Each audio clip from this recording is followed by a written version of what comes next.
चलिए फिलहाल आपको सीधा लिए चलेंगे हनुमानगढ़ की ओर। भारतीय जनता पार्टी के राष्ट्रीय अध्यक्ष जेपी नड्डा वहां पर संबोधन देते हुए यहाँ के लोकप्रिय सांसद और हमारे वरिष्ठ साथी श्री निहाल चंद जी, हमारे माघोराम चौधरी जी, अजय पाल जी, अशोक जी सैनी, माननीय पंकज जी गुप्ता, अभिषेक जी मटोरिया, हमारे कैलाश जी मेघवाल, गुमान सिंह जी राजपुरोहित, बलबीर सिंह जी विश्नोई, हमारे धर्मेंद्र जी, गुरदीप सिंह जी, डॉक्टर राम प्रताप जी, विवेक गुप्ता जी, सतीश सरीन जी, दिनेश जी पोद्दार, प्रदीप सिखवाल जी, हमारे सांसद माननीय बालकनाथ जी, अमर सिंह राठौर जी, जुगल किशोर गौड़ जी, सम्मानित मंच और इतनी बड़ी संख्या में यहाँ पर एकत्र आए पार्टी के वरिष्ठ कार्यकर्ता, देवी और सज्जनों, और इसके साथ साथ हमारे 10 स्थानों पर जुड़े हुए जो 10 कार्यालयों का श्री गणेश हो रहा है, वहाँ उपस्थित और वीडियो कॉन्फ्रेंस से जुड़े हुए हमारे सभी वरिष्ठ साथीगण और 44 जिला में लाइव देख रहे हमारे सभी कार्यकर्ता बंधु। यहाँ मैं अपने सामने एक बड़े टीवी स्क्रीन पर देख रहा हूँ कि बीकानेर में अर्जुन मेघवाल जी, हरिराम जी, ताराचंद सारस्वत जी वो बैठे दिख रहे हैं। उसी तरीके से गंगानगर में मुझे राजेंद्र राठौर जी दिख रहे हैं और हमारे अलवर में राजवर्धन सिंह दिख रहे हैं, रामलाल जी शर्मा दिख रहे हैं। अजमेर में हमारे गजेंद्र सिंह शेखावत जी दिख रहे हैं और प्रसन्न चंद जी मेहता भी दिख रहे हैं और शायद उनके बगल में डूडी जी बैठे हैं। बहुत देख नहीं पा रहा हूं लेकिन लगता है कि वो डूडी जी ही हैं। उसी तरीके से धौलपुर में राजकुमार चाहर जी हैं जो हॉल के अंदर बैठे हैं और साथ में उनके महेंद्र जाटव जी हैं। नागौर में कैलाश चौधरी जी और राजकुमार भूतड़ा जी दिख रहे हैं। उदयपुर में गुलाब सिंह कटारिया जी दिख रहे हैं और हमारे चित्तौड़गढ़ में सीपी जोशी जी और ओम प्रकाश भड़ाना जी दिख रहे हैं। इस प्रकार से गोवर्धन जी हमारे चूरू में और गोपीचंद मीना जी प्रतापगढ़ में और 12 में श्रीमती चंद्रकला मेघवाल जी दिख रही हैं। नज़दीक से देखने के लिए मैंने ये आपके फोटो शॉट्स भी मंगवाए ताकि मैं देख सकूं और इस समय फोकस अर्जुन राम मेघवाल जी पर है कैमरे का। बिल्कुल अगल बगल भी कोई दिख नहीं रहा है, सभी हमारे सज्जन वृंद दिख रहे हैं लेकिन पूरा फोकस अर्जुन राम मेघवाल जी पर है। अब गजेंद्र जी पर भी फोकस कर दिया गया है। आप सभी को मेरा राम राम, सभी को मेरा नमस्कार। मित्रों, आज ये डिजिटल वर्ल्ड के कारण हम एक स्थान से 10 कार्यालयों का श्री गणेश कर रहे हैं और साथ ही साथ 4 स्थानों पर भूमि पूजन कर रहे हैं। सच मायने में मानिए तो यह हम सब के लिए और भारतीय जनता पार्टी के लिए और राजस्थान की भारतीय जनता पार्टी के लिए यह एक उत्सव का अवसर है। उत्सव का अवसर है, यह हमारे लिए उत्सव है। आप कल्पना कीजिए कि आज 10 स्थानों पर ऐसे भव्य मंदिर हमारे कार्यालय खड़े हो रहे हैं।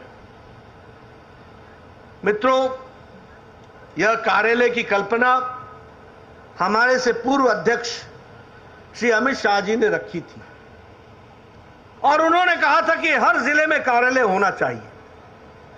उसी कल्पना को लेकर के हम लोग आगे बढ़े और उस कल्पना को पूरा करने के लिए पूरी ताकत लगाई और आज मुझे खुशी है कि देश में 512 कार्यालय बनना अभी प्रस्तावित हुआ है, जिसमें 227 कार्यालय बन करके तैयार हो गए हैं, जिसमें आपका भी 10 कार्यालय हैं और कंस्ट्रक्शन का काम 153 कार्यालय में चल रहा है। यह कल्पना अमित शाह जी ने की थी और इसको हम पूरा करने के लिए हमारे सांसद और महामंत्री अरुण सिंह जी पूरी ताकत से लगे हैं और इस कल्पना को पूरा कर रहे हैं।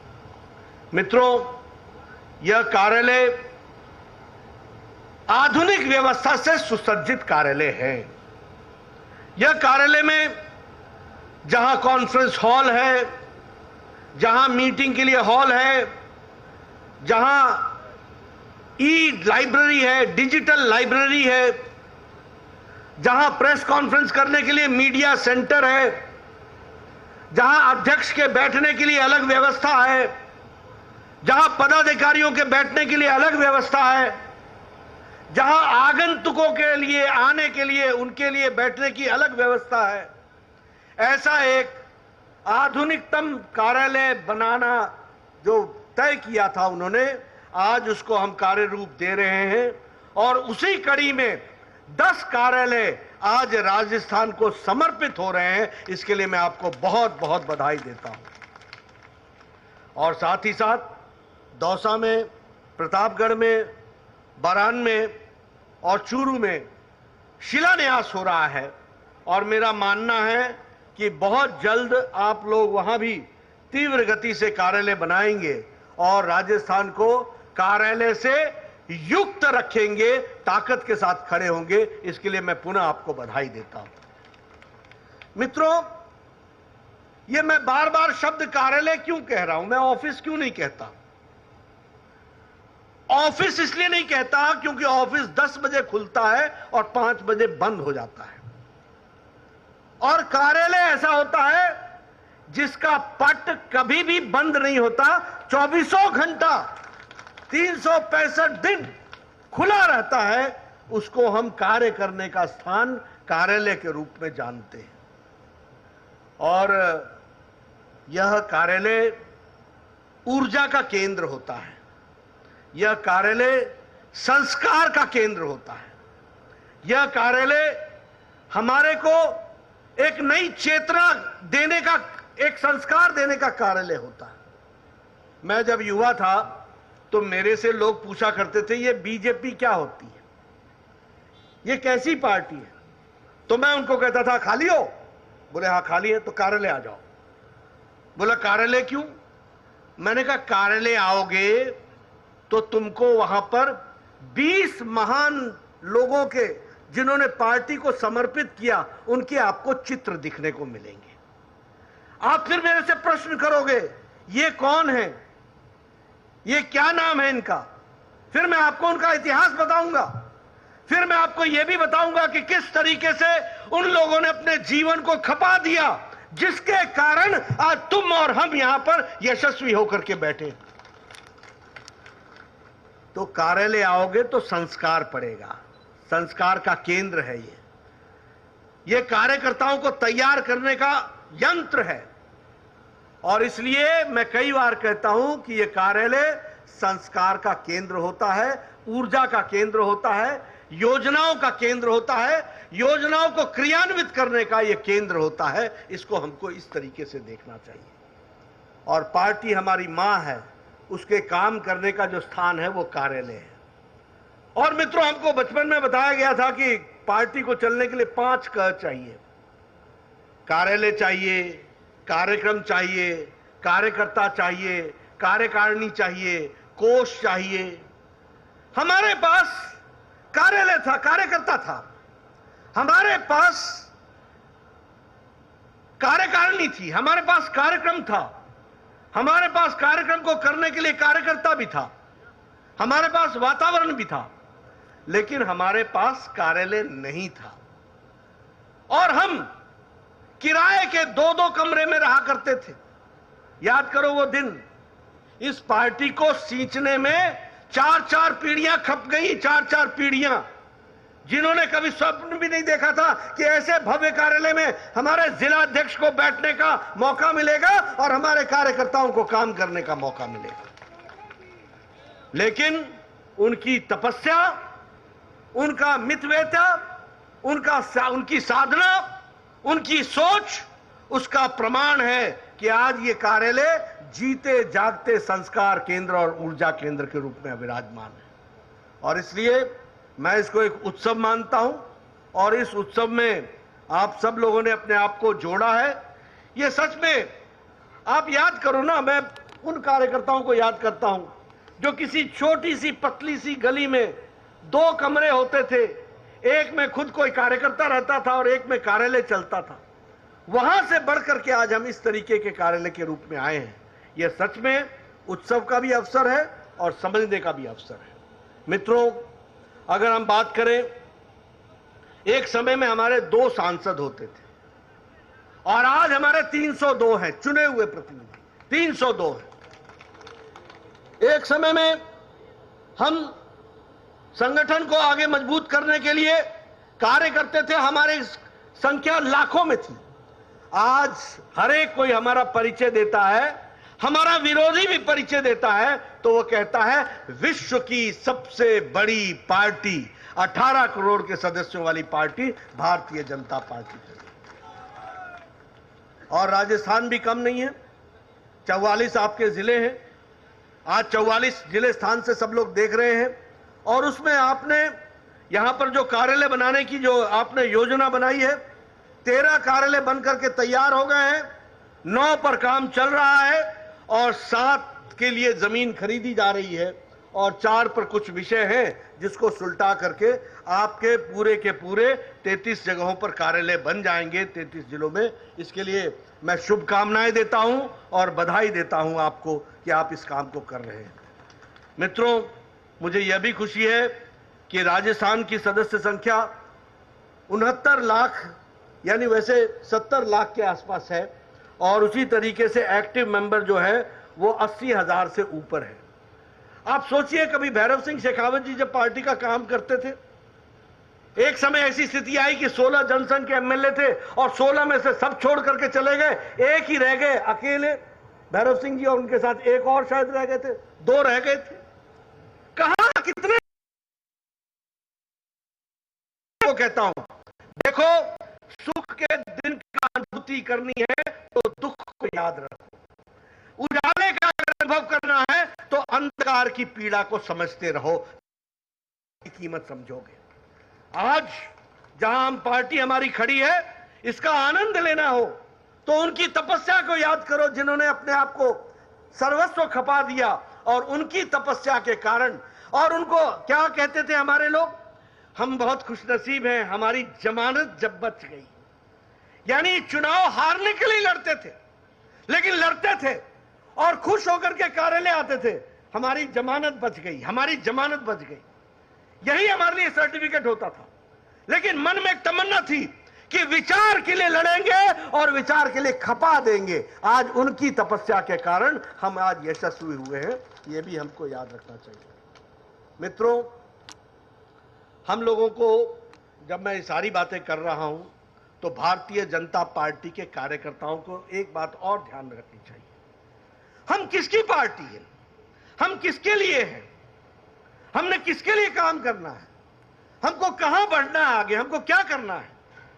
हम क्या सिर्फ एमएलए बनने आए हैं, हम क्या एमपी बनने आए हैं, हम सिर्फ मंत्री बनने आए हैं, हम सिर्फ कोई कुर्सी घेरने के लिए आए हैं? नहीं। कुर्सी, एमएलए, एमपी, मंत्री, ये हमारी माध्यम है, ये हमारा रास्ता है जिसके माध्यम से हम लोक सेवा के लिए आए हैं, जनता की सेवा के लिए आए हैं और राष्ट्र को मजबूत बनाने के लिए आए हैं। ये हमको ध्यान में रखना है। और जब मैं कहता हूं कि राष्ट्र को मजबूत करना है, तो हमारा विरोधी भी जानता है कि राष्ट्रवादी अगर कोई पार्टी है तो वो भारतीय जनता पार्टी, राष्ट्रवादी पार्टी। देखिए, 1951-52 से हमने कहा एक देश में 2 निशान, 2 विधान, 2 प्रधान नहीं चलेंगे। 1952 से लेकर 2020 आ गया, हम एक ही नारा लगाते रहे, एक देश में 2 निशान, 2 विधान, 2 प्रधान नहीं चलेंगे। सारी पार्टियों ने रास्ते बदल लिए, लेकिन प्रखर राष्ट्रवाद भारतीय जनसंघ और भारतीय जनता पार्टी के साथ हमेशा अटूट रहा।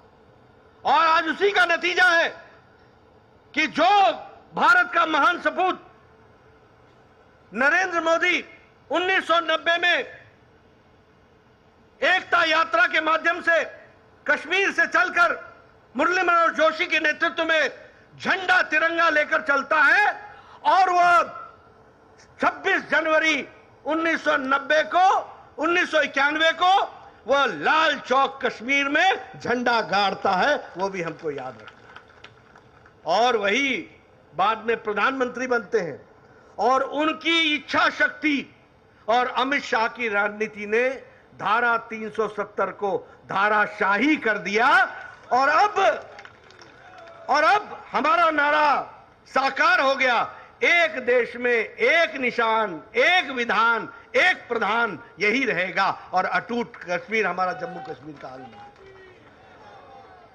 तो राष्ट्रवादी तो हम ही हैं, लेकिन राष्ट्रवाद के साथ साथ हमने तय करना है कि हम गांव, गरीब, वंचित, पीड़ित, शोषित, दलित, महिला, युवा, किसान, इनके आंसू को पोंछने का और इनको ताकत देने का काम हमने करना है।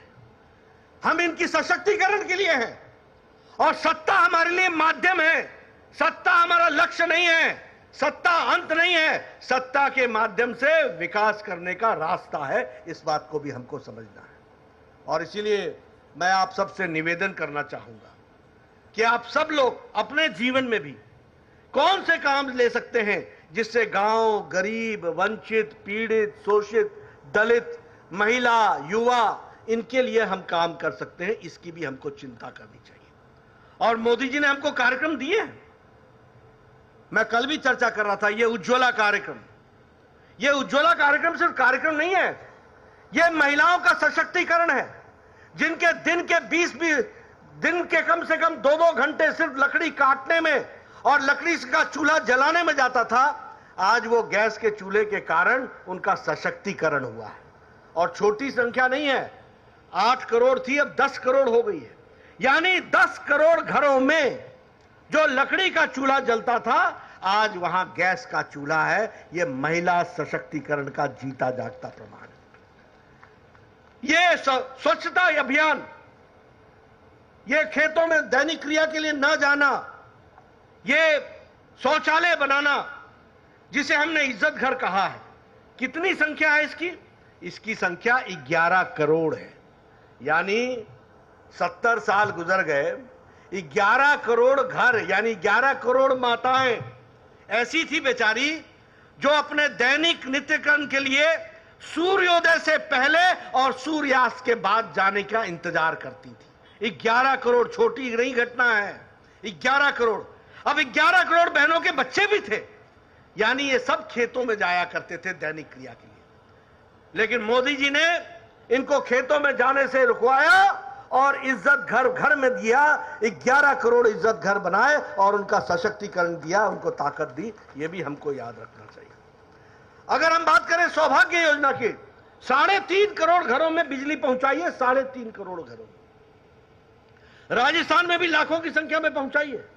इसका मतलब कि वो माताएं बेचारी ढिबरी जला करके पढ़ा करती थी, बच्चे पढ़ा करते थे। टीवी नाम की चीज नहीं होगी, फ्रिज की कभी कल्पना नहीं कर सकते, कोई उनके पास व्यवस्था नहीं थी। आज उनको भी एक इज्जत के साथ जीने का मौका मिला है, तो वह हमको सौभाग्य योजना के माध्यम से मिला है। अनेक योजनाएं उठा करके देखिए। आप बताइए, कोरोना जब आया तो ये जनधन खाते में मोदी जी ने 500-500 रुपए 20 करोड़ बहनों के खाते में पहुंचाया कि नहीं पहुंचाया? पहुंचाया कि नहीं पहुंचाया? ये महिला सशक्तिकरण था। 500-500 रुपए, 3 महीने लॉकडाउन रहा तो 3 महीने 500-500 रुपए पहुंचाया। हमारे वृद्धा पेंशन की दृष्टि से 1000 रुपए पहुंचाया गया हर महीने। हमारे अपने विकलांग भाइयों को 1-1000 रुपए पहुंचाया गया। ये सशक्तिकरण, यानी गांव, गरीब, वंचित, पीड़ित, शोषित, दलित, युवाओं के लिए स्टैंड अप योजना, स्टार्टअप योजना, हमारे दलित भाइयों के लिए स्टार्टअप योजना अलग से चलाया गया। ये सारे कार्यक्रम इसलिए चलाए गए ताकि आप विकसित हो सके और आपके माध्यम से समाज आगे बढ़ सके, इसकी चिंता की गई। मित्रों, मैं यह भी कहना चाहूंगा कि यह सरकार, कल भी मैंने कहा, जवाबदेह सरकार है। यह जवाबदेह के साथ साथ रिस्पॉन्सिव सरकार है, रिस्पॉन्सिबल सरकार है। आप लोगों ने वैक्सीनेशन कराया, आप बताइए, अभी तक अमेरिका नहीं करा पाया है पूरा वैक्सीनेशन। अभी ऑस्ट्रेलिया में झंझट चल रहा था, वैक्सीन कराएं कि नहीं कराएं। लेकिन भारत देश में आज 190 करोड़ डोज लग गई है 130 करोड़ की जनसंख्या को, और आपको सुरक्षा कवच दिया गया है। यह है जवाबदेह सरकार, यह है जिम्मेवार सरकार। और बताइए, मुफ्त दिया कि नहीं दिया? मुफ्त लगाया कि नहीं लगाया? सबको डबल डोज लग गई है कि नहीं लग गई है? आप सब बिना मास्क के बैठे हैं कि नहीं बैठे हैं? यह जवाबदेह सरकार का नतीजा है। और आप याद कीजिए, वो केजरीवाल जी ने कहा कि हमको खरीदने दो वैक्सीन, हमको खरीदने दो वैक्सीन। अंतर्राष्ट्रीय बाजार में गए, किसी ने पूछा नहीं, एक हफ्ते में लौट करके अबाउट टर्न होकर के आए और कहने लगे मोदी जी आप ही वैक्सीन दिला दो। और अंत में क्या कहा? मुफ्त ही दिला दो। मोदी जी ने कहा ये तेरे बस का रोग नहीं है, ये हम ही कर सकते हैं, मोदी है तो मुमकिन है, ये हमको ध्यान में रखना है। और वैक्सीनेशन हुआ। आज हम सुरक्षा कवच के साथ 130 करोड़ की जनसंख्या खड़ी है, ये भी हमको समझना चाहिए। मैंने अभी भी चर्चा की थी, कल भी चर्चा की थी, ऑपरेशन गंगा के तहत क्या आप बताइए 23,000 बच्चों को वापस लेकर के यूक्रेन से आए कि नहीं आए? मोदी जी आए कि नहीं आए? 23,000 बच्चे। किस देश ने ऐसी कोशिश की है? अमेरिका ने की क्या? कनाडा ने की क्या? ऑस्ट्रेलिया ने की क्या? यूरोप ने की क्या? कौन सा देश है? आप बताइए, मोदी जी ने पुतिन से बात की कि नहीं की कि हमारे बच्चे हैं वहां पर? ज़ेलेंस्की को बताया कि नहीं कहा हमारे बच्चे हैं? पुतिन ने कहा कि नहीं कहा कि हम युद्ध विराम करते हैं, इतने समय में आप अपने बच्चों को भारत के लिए निकाल लीजिए? सारा विदेश मंत्रालय यूक्रेन के बॉर्डर पर मोदी जी ने लगा दिया, और 1 महीने के अंदर 23,000 बच्चे 114 फ्लाइटों में उनको भारत पहुंचाया गया। 114 फ्लाइट, जिसमें से 14 फ्लाइट भारतीय एयरफोर्स की थी और बाकी हमारे विमान सेवाओं वाली थी, और उनको ला करके यहां भारत में पहुंचाया गया, उनके माता पिता तक पहुंचाया गया। किया कि नहीं किया? और राजस्थान से भी 5,000 बच्चे थे। यह है रिस्पॉन्सिबल सरकार, यह है रिस्पॉन्सिव सरकार, जिसको हमको समझना चाहिए और ध्यान रखना चाहिए। मित्रों, मोदी जी के नेतृत्व में देश मजबूती से आगे बढ़ रहा है। आज हमें खुशी है, आपको जानकर के खुशी होगी। गांधी जी चरखा चलाया करते थे, गांधी जी कहते थे खादी पहनो, गांधी जी कहते थे खादी करो। कांग्रेसी भूल गए 70 साल में, गांधी को ही भूल गए तो बाकी क्या करना? गांधी को भूल गए। मोदी जी ने गांधी को याद रखा, खादी को आगे बढ़ाया, और आज आपको जानकर खुशी होगी कि मार्च महीने का टर्नओवर 1,15,000 करोड़ खादी का है। ये हमको ध्यान, आजादी के बाद इतनी बिक्री खादी की कभी नहीं हुई, और ये फास्ट मूविंग कंज्यूमर गुड बन गया है खादी। यह भी हमको याद रखना चाहिए। आप बताइए, मोदी जी ने स्टार्टअप के लिए कहा था कि नहीं कहा था? इनोवेशन के लिए कहा था कि नहीं कहा था कि आप इनोवेट करो, इनोवेट करो, इनोवेट करो? एक समय जब ये कहा था तो भारत का नौजवान नौकरी मांगता था, भारत का नौजवान बेरोजगारी की बात करता था। मोदी जी ने प्रेरित किया कि तुमको अपना काम भी करना चाहिए।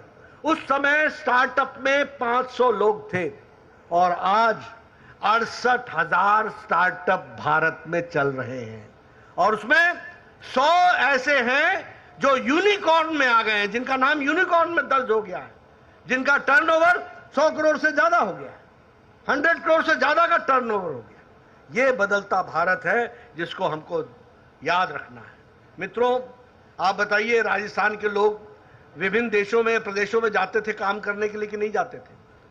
और उनको वहां राशन कार्ड नहीं होता था, क्योंकि उनका घर जहां है वहीं राशन कार्ड बनता था। प्रधानमंत्री जी ने 1 नेशन 1 राशन कार्ड। अब देश में कहीं भी चले जाओ, तुम्हारे को तुम्हारे राशन का हिस्सा मिलेगा, तुम्हारे कार्ड पर मिलेगा। यह भी उसकी व्यवस्था की गई है। तो मित्रों, आपको जानकर के खुशी होगी, जब मैं रिस्पॉन्सिव गवर्नमेंट कहता हूं, कोरोना आया तो कोरोना में क्या 80 करोड़ की जनता को तब से मोदी जी 5 किलो गेहूं या 5 किलो चावल, 1 किलो दाल दे रहे हैं कि नहीं दे रहे हैं? 80 करोड़ की जनता को प्रधानमंत्री अन्न योजना में मिल रहा है कि नहीं मिल रहा है? अभी आर्थिक आंकड़े इंटरनेशनल मॉनिटरी फंड का आया, उन्होंने कहा है कि भारत अति गरीबी की रेखा को 1% से नीचे रखने में पिछले 2 सालों में सफल रहा है। इसने गरीबी को बढ़ने नहीं दिया है। और साथ ही साथ रिपोर्ट यह भी कहती है कि 12% लोग गरीबी की रेखा से ऊपर उठ चुके हैं। यह मोदी जी का बदलता भारत है, इसको भी हमको याद रखना है। मित्रों, मैं बहुत सी आपके सामने बातें रख सकता हूं, लेकिन मैं ज्यादा समय आपका न लेता हुआ एक ही बात कहूंगा कि अभी विकास की दृष्टि से अगर हम बात करें, आज सड़क बन रही है Amritsar Jamnagar economic corridor expressway, और ये सड़क हनुमानगढ़, बीकानेर, नागौर, जोधपुर, पाली से होती हुई जाएगी। आप बताइए, राजस्थान का विकास होगा कि नहीं होगा? राजस्थान का विकास में फर्क पड़ेगा कि नहीं पड़ेगा? और जिसका नाम ही इकोनॉमिक कॉरिडोर हो तो उससे कितना फर्क पड़ेगा, वह भी हमको याद रखना है। दिल्ली मुंबई एक्सप्रेस हाईवे, ये लगभग 98,000 करोड़ रुपए की लागत से बन रहा है। 373 किलोमीटर बनेगा। ये अलवर, दौसा, सवाई माधोपुर, बूंदी, झालावाड़ से होता हुआ गुजरेगा। बताइए, राजस्थान का विकास होगा कि नहीं होगा? तो हर दृष्टि से एक विकसित देश को, विकसित प्रदेश को बनाने के लिए आदरणीय प्रधानमंत्री जी के नेतृत्व में काम चल रहा है। लेकिन मैं यहां एक बात जरूर कहूंगा कि मैं आपसे आज कार्यालय के उद्घाटन में तो आया हूं, लेकिन मैं यहां पर निश्चित रूप से राजस्थान की जनता से, और विशेष करके हमारे हनुमानगढ़ की जनता, बीकानेर में जो हमारे लोग सुन रहे हैं, श्री गंगानगर में जो हमारी बात को सुन रहे हैं, चित्तौड़गढ़ में, अजमेर में, बांसवाड़ा में, नागौर में, उदयपुर में, अलवर में, हमारे प्रतापगढ़ में, और हमारे दौसा में, बारान में और चूरू में जो हमारे कार्यकर्ता हमारी बात को सुन रहे हैं, मैं आपसे निवेदन करने आया हूं कि मुझे राजस्थान में डबल इंजन की सरकार चाहिए। डबल इंजन की सरकार चाहिए। कोई कारण नहीं है मोदी जी का आशीर्वाद हो और राजस्थान में जन विरोधी सरकार बैठी हो, जिसको जनता से कोई लेना देना नहीं है, जो जनता के मर्म को नहीं समझती, जो जनता के विषयों को नहीं समझती है। और मुझे तो बहुत दुख हो रहा है। राजस्थान, और मेरा तो रिश्ता भी राजस्थान से है, मैं तो राजस्थान के प्रति मेरा विशेष प्रेम है, लगाव है, और हनुमानगढ़ से तो विशेष करके लगाव। किस बात के लिए राजस्थान जाना जाता था? संस्कार के लिए। किस बात के लिए राजस्थान जाना जाता था? संतोष के लिए। किस बात के लिए राजस्थान जाना जाता था? विकास के लिए। किस बात के लिए राजस्थान जाना जाता था? संस्कार के लिए। किस बात के लिए राजस्थान जाना जाता था? शांति के लिए। लेकिन ये अशोक गहलोत ने राजस्थान की आबरू पर और राजस्थान के मान पर, सम्मान पर गहरी चोट और आघात पहुंचाई है। और मैं कहने के लिए नहीं कह रहा हूं, अखबार खोलो, सबसे ज्यादा बलात्कार के किस्से आज राजस्थान के निकलते हैं। सबसे ज्यादा बलात्कार। और गहलोत साहब को कोई पीड़ा नहीं होती, कोई चिंता नहीं होती।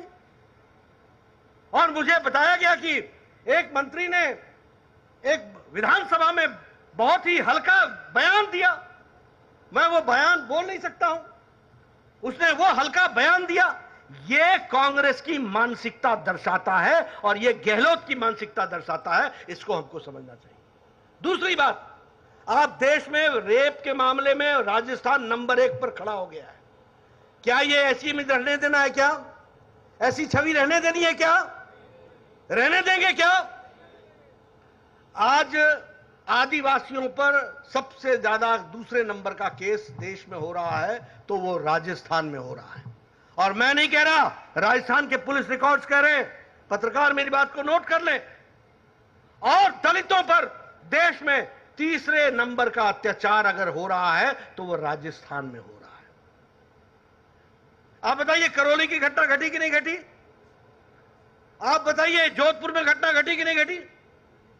आप बताइए, जयपुर में तनाव हुआ कि नहीं हुआ? आप बताइए, जिस दिन जोधपुर में घटना घट रही थी उस दिन अशोक गहलोत अपना जन्मदिन जयपुर में मना रहे थे कि नहीं मना रहे थे? गुलदस्ते ले रहे थे कि नहीं ले रहे थे? जब रोम जल रहा था तो न्यूरो बांसुरी बजा रहा था। यह हाल ला करके अशोक गहलोत ने खड़ा कर दिया। आप ऐसी सरकार को रहने देंगे क्या?